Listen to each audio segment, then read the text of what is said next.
छत्तीसगढ़ प्रदेश में हसदेव जंगल को लेकर पिछले 6 साल से लड़ाई लड़ी जा रही है। इसी कड़ी में अनुसूचित जनजाति आयोग की तरफ से रिपोर्ट आई है, जिसमें साफ स्पष्ट है कि परसा कोल ब्लॉक की वन स्वीकृति ग्राम सभा की फर्जी दस्तावेज बनाकर हासिल की गई है। इसे लेकर छत्तीसगढ़ बचाओ आंदोलन संगठन के द्वारा प्रेस कॉन्फ्रेंस की गई, जिसमें उन्होंने साफ साफ कहा है कि छत्तीसगढ़ के हसदेव की कटाई को रोक देनी चाहिए और जितने भी खनन की प्रक्रिया है उन्हें बंद कर देना चाहिए। इससे पर्यावरण को नुकसान पहुँच रहा है।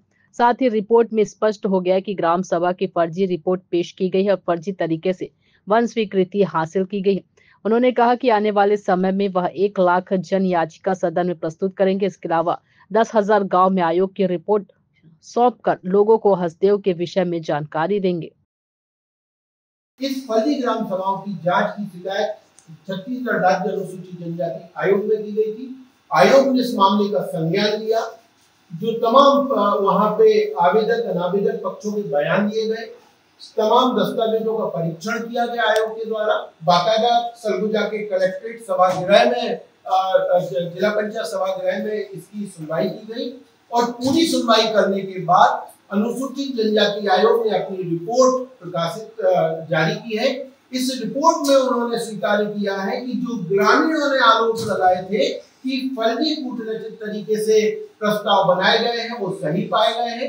आयोग ने ये माना है कि ग्राम सभा समाप्त होने के बाद में जिला प्रशासन के अधिकारियों और कंपनी के कर्मचारियों ने पंचायत सचिव के ऊपर दबाव डाल के प्रस्ताव लिखवाया। उदयपुर के रेस्ट हाउस में एक गांव फतेहपुर है जिसकी ग्राम सभा ऐसे करवाई गई कि उसकी अध्यक्षता पंचायत के सरपंच पंच ने की, जबकि 5वीं अनुसूचित इलाकों में जनप्रतिनिधि ग्राम सभा की अध्यक्षता कर ही नहीं सकता, वो स्वयं निरस्त हो जाती है। दुखद रूप से उन्हीं फर्जी ग्राम सभा प्रस्ताव के आधार पर सरगुजा कलेक्टर ने एनओसी जारी की वन अधिकार कानून 2006 के तहत, और उसी के आधार पर केंद्र और राज्य सरकार ने वन स्वीकृति का अंतिम आदेश जारी किया, जिसके आधार पर पिछले दिनों पेड़ कटा। जब लोगों ने विरोध किया तो पेड़ कटाई को रोकने के बजाय लोगों के ऊपर दंडात्मक कार्रवाई हुई, उनके ऊपर फर्जी मामले या अपराध दर्ज किए गए। अब आयोग की रिपोर्ट सामने है। हम मांग कर रहे हैं आपके माध्यम से कि ये जो परसा कोल ब्लॉक के लिए पर्यावरणीय स्वीकृति और वन स्वीकृति जारी की गई है, इसको सरकार तत्काल निरस्त करे। क्योंकि वहां की ग्राम सभाओं ने कभी कोई सहमति नहीं दी है और जो दोषी अधिकारी हैं, जिन लोगों ने 2017-18 में कलेक्टर से लेकर पंचायत के सचिव तक जिन्होंने ये फर्जी कूटरचित दस्तावेज तैयार किया है, उनके ऊपर आपराधिक मामला दर्ज किया जाए। और तीसरा, जो गांव के लोग हैं जिन्होंने अपने ग्राम सभा के संवैधानिक ग्राम सभाओं के निर्णय के संबंध में उनके अधिकारों के तहत पेड़ कटाई को रोकने का जो कार्य किया था और उनके ऊपर जो फर्जी मामले पंजीबद्ध किए गए हैं, उनको तत्काल वापस लिया जाए।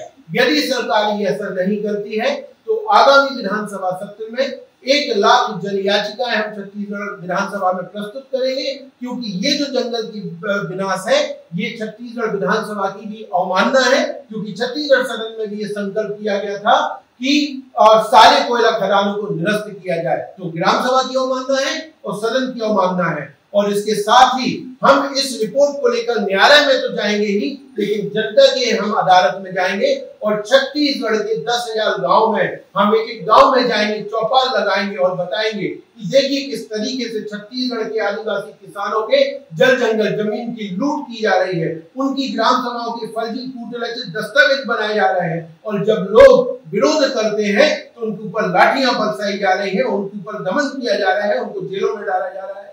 हसदेव एक उदाहरण है, ये रिपोर्ट उदाहरण है, ये रिपोर्ट चेहरा है पूरे छत्तीसगढ़ में किस तरीके से छत्तीसगढ़ में जल जंगल जमीन की लूट की जा रही है। हम 10,000 गांव में इस रिपोर्ट को ले जाने का भी कार्य अडानी कंपनी के द्वारा किया जा रहा है। जो राजस्थान कंपनी है उसको एमडीओ के माध्यम से खदान मिली है।